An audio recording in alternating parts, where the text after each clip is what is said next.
Assalamualaikum and hi everyone. So today we are going to present about our topic entitled Glossophobia. So we actually choose this topic because we think that it is a very interesting topic to know about and as well as giving awareness to you.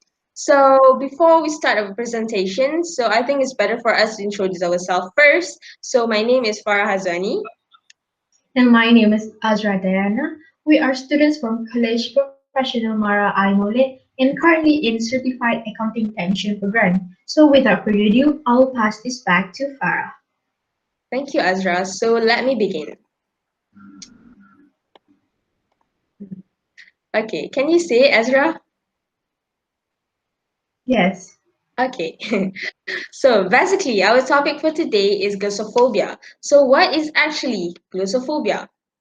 Okay, glossophobia is a medical term for intense and irrational fear of public speaking and has been affecting 75% of population in this world, and surprisingly, most of them are students. So, this led us to the main purpose of this survey or report is which to determine the prevalence of glossophobia among students and the main cause of this anxiety disorder. By determining the main cause of this anxiety disorder, I think we will suggest you few ways to overcome it. Okay, so the next part is how this survey was conducted. This survey was conducted by giving out a set of 25 questions to 70 respondents within the age range of 17 to 19 years old. And there's also a section in our survey for the respondents to give out opinions about the consequences of glossophobia.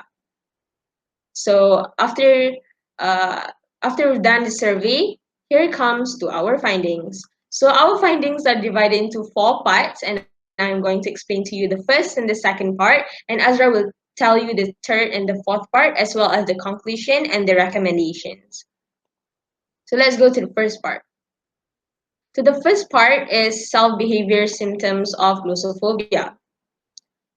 As you can see on this chart right here, the most voted self-behavior symptoms of glossophobia are being shy in public and overthinking. So I'm going to talk a bit about this. So being shy in public.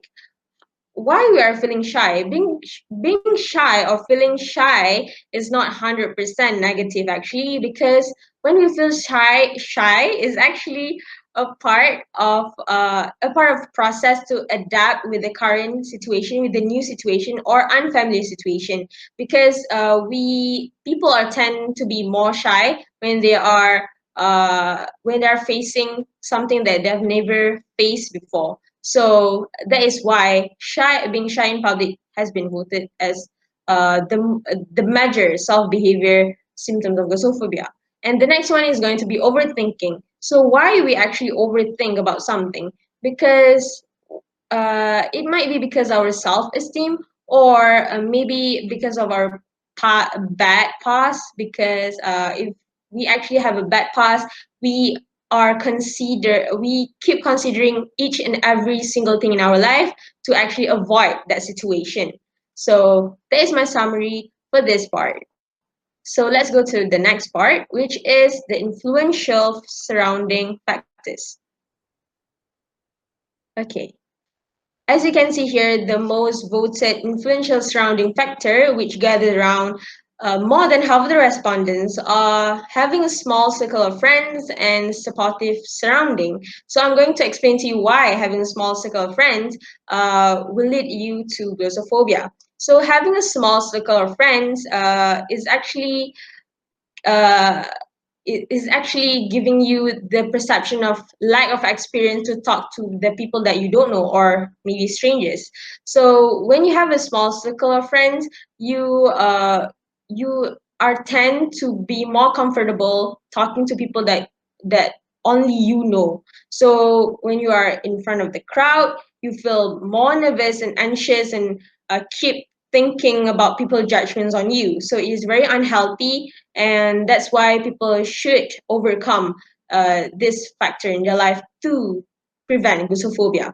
And the next one is going to be having a supportive surrounding. Having a supportive surrounding is a very important is very important in our life, because having a really strong support system around us that will build our self-confidence, and it will make us less nervous when confronting in front of the crowd. So imagine if you are giving a speech or something in front of everyone, so there will be someone that wants to know more about what you're talking about. So it's kind of like reciprocating the same energy as yours. So you will feel good and you feel less nervous, and you will tend to be more focused on your material rather than yourself. So that would makes us more confidence and will prevent glossophobia.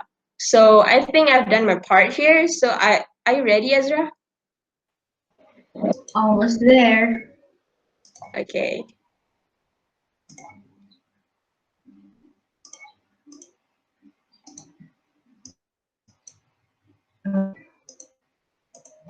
So thank you, Farah.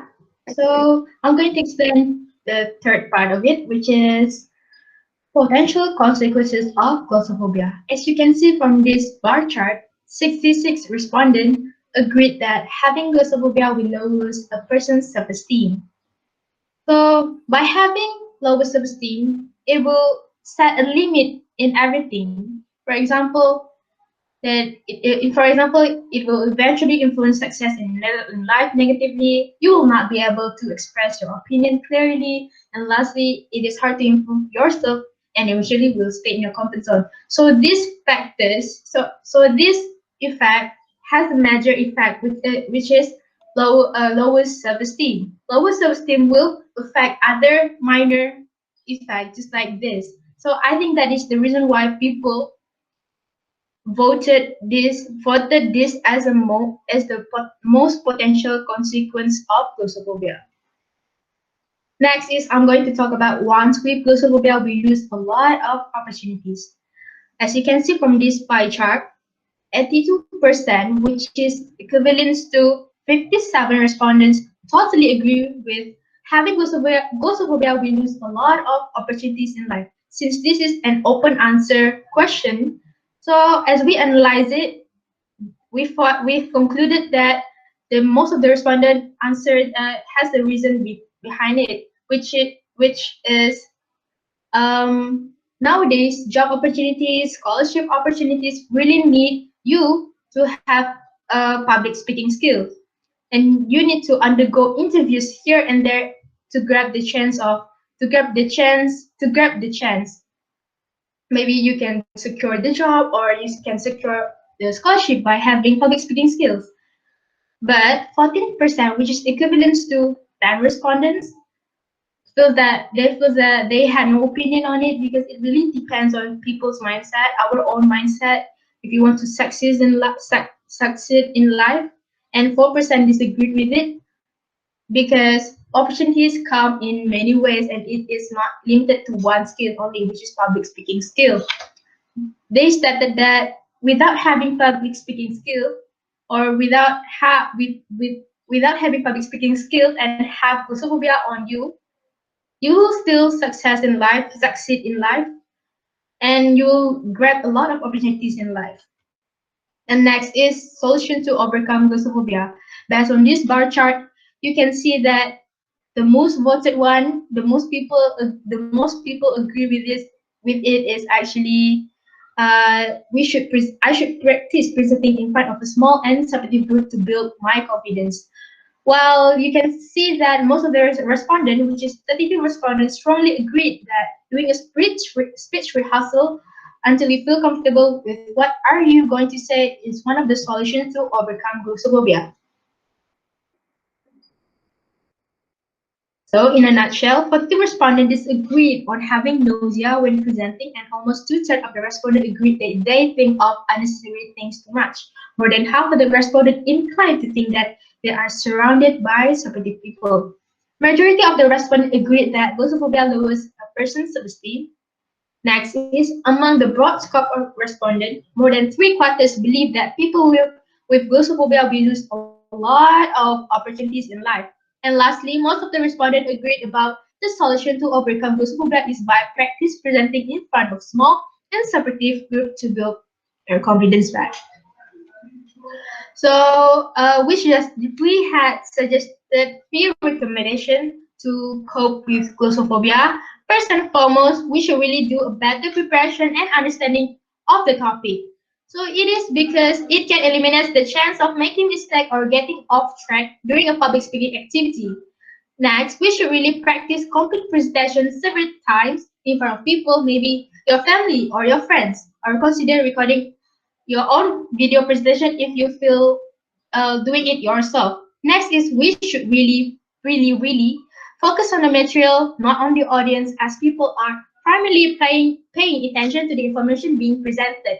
We should not really be a mind reader of the audience so that we can focus on your material only. Next is we should be an optimist.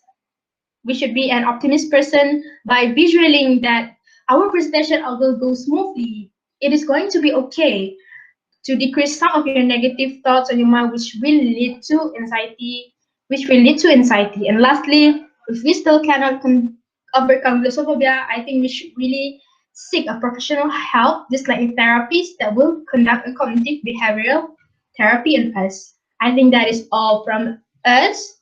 Thank you for listening and have a nice day. Thank you and have a Bye. nice day. Bye.